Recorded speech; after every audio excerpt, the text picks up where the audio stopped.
Bonjour à toutes et à tous, j'espère que vous allez bien. Je suis ravie de vous accueillir de nouveau aujourd'hui sur les Chroniques de l'Histoire où nous parlons de l'histoire de la France, de l'Écosse, de l'Angleterre à la Renaissance.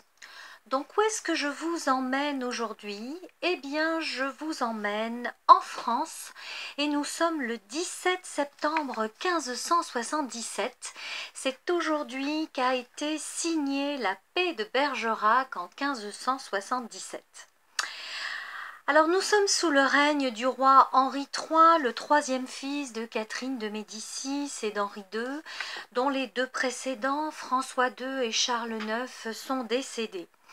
La France est en proie aux guerres de religion depuis maintenant 15 ans et depuis le royaume connaît des conflits suivis de périodes de paix établies entre catholiques et protestants. Alors rappelons le contexte. Lorsque son frère meurt en 1574, eh bien Henri de Valois est roi de Pologne.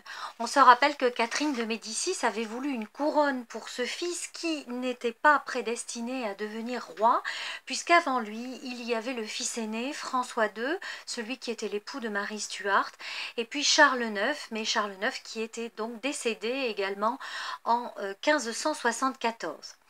Apprenant la mort de son frère, eh bien, Henri de Valois est rentré en France et cette France était en pleine guerre de religion, ces guerres de religion entre catholiques et protestants qui duraient depuis 1562, depuis le massacre de Vassy. Le quatrième fils de Catherine de Médicis était le jeune François d'Alençon qui se rapprochait des protestants et qui prit la tête du parti des malcontents formé au cours de la 5e guerre de religion, cette guerre de religion entre 1574 et 1576. Alors qui étaient-ils ces malcontents? Eh bien, c'étaient des gentilshommes opposés à la politique du roi Henri III.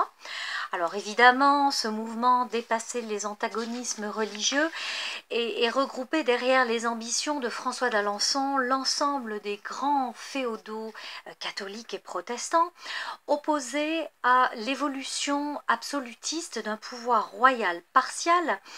Et c'étaient des hommes déçus de la politique d'Henri III, c'est pour ça qu'on les appelait les malcontents. Ils étaient déçus, ils étaient malcontents. Alors ces hommes-là étaient issus de grandes familles aristocratiques comme les Montmorency ou les Bourbons encore, et ils étaient opposés à la création de cette nouvelle noblesse de cour qui était composée essentiellement de gentilshommes et d'aventuriers italiens à la suite de Catherine de Médicis, comme René de Birague par exemple, qui était le chancelier de France, ou encore Scipion Sardini, qui était un grand financier italien devenu un grand financier français. La 5e guerre de religion éclata de 1574 à 1576 et elle se termina à l'époque par l'édit de Beaulieu, également connu sous le nom de la paix de Loches, signée à Beaulieu-les-Loches le 6 mai 1576. Donc cet édit accordait de nombreux avantages aux protestants de France, moins de 4 ans après le terrible massacre de la Saint-Barthélemy. Donc ce massacre de la Saint-Barthélemy avait eu lieu le jour de la Saint-Barthélemy, le 24 août 1572 à Paris. Et c'est un massacre qui n'aurait jamais dû se passer comme ça. On rappelle le contexte et les faits. Le 18 août 1572, Henri de Navarre, protestant, fils de Jeanne d'Albret et d'Antoine de Bourbon, a épousé à Paris, sur le parvis de la cathédrale Notre-Dame, sa cousine catholique Marguerite de Valois, dite la Reine Margot. Donc à ce moment-là, eh bien, les protestants de France et de Navarre sont montés à Paris, comme on disait à l'époque, pour assister à ce mariage. Et on avait décidé, Catherine de Médicis, les Guises, avaient décidé de faire assassiner à cette occasion les 30 chefs huguenots les plus importants et présents à Paris. Il y a d'abord eu une tentative d'assassinat sur l'amiral de Coligny le 22 août, une tentative d'assassinat ratée qui a débouché sur ce massacre de la Saint-Barthélemy où en quelques heures, eh bien, des milliers de protestants parisiens ont perdu la vie, ont été sauvagement assassinés et une hémorragie qui s'est propagée dans tout le royaume. Si 10 000 protestants ont été assassinés à ce moment-là, eh bien 30 000 autres personnes ont perdu la vie dans l'ensemble du royaume de France, donc ça a vraiment été un événement terrible. Alors donc on a ce parti des malcontents qui s'est formé, dont François d'Alençon, le frère cadet d'Henri III, roi de France, avait pris la tête. Et en réaction, en fait, les contestataires catholiques se sont rassemblés pour former la Ligue, qui était aussi appelée la Ligue catholique, la Sainte Ligue ou encore la Sainte Union, pour défendre la religion catholique contre le protestantisme. Et là, c'est Henri de Lorraine, le troisième duc de Guise, dit le Balafré, et le frère de Marie de Guise, la mère de la reine d'Écosse, Marie Stuart, qui en était le chef, qui avait pris la tête de cette ligue. Donc le pouvoir royal en fut grandement affaibli et Henri III s'engagea à modifier cet édit de Beaulieu qui vraiment ne convenait pas du tout aux catholiques. Alors, il convoqua les États généraux à Blois, dans le but d'abord de combler le déficit causé par les guerres. Le royaume était vraiment très affaibli, très endetté. Sous la pression des députés catholiques, Henri III n'eut pas d'autre choix que de reprendre les armes contre les protestants. Il se réconcilia un temps avec son frère et avec le duc de Montmorency, Henri de Montmorency, qui se rallia à ce moment-là à la cause royale. Il fallait faire bloc, il fallait faire front. Donc c'est à ce moment-là que la 6e guerre de religion débuta en France de mai 1577 à septembre 1577. Et cette paix de Bergerac dont nous parlons aujourd'hui eh bien, mit fin à ce conflit.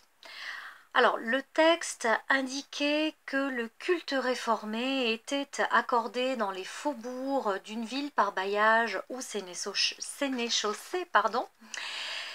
Parmi les négociateurs de ce traité, il y avait un homme important, Nicolas de Neuville, le marquis de Villeroy, et puis aussi le maréchal de Biron pour le côté catholique.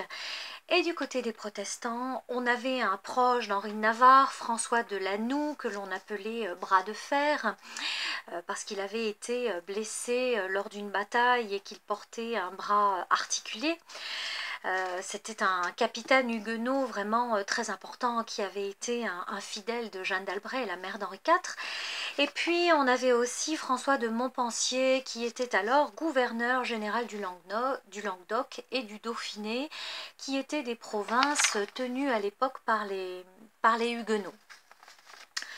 Mais peu de temps après l'édit de Poitiers, qui a été également signé en septembre 1577, restreignait de nouveau les libertés accordées aux protestants. Donc on était loin d'avoir fini ces guerres entre les catholiques et les protestants.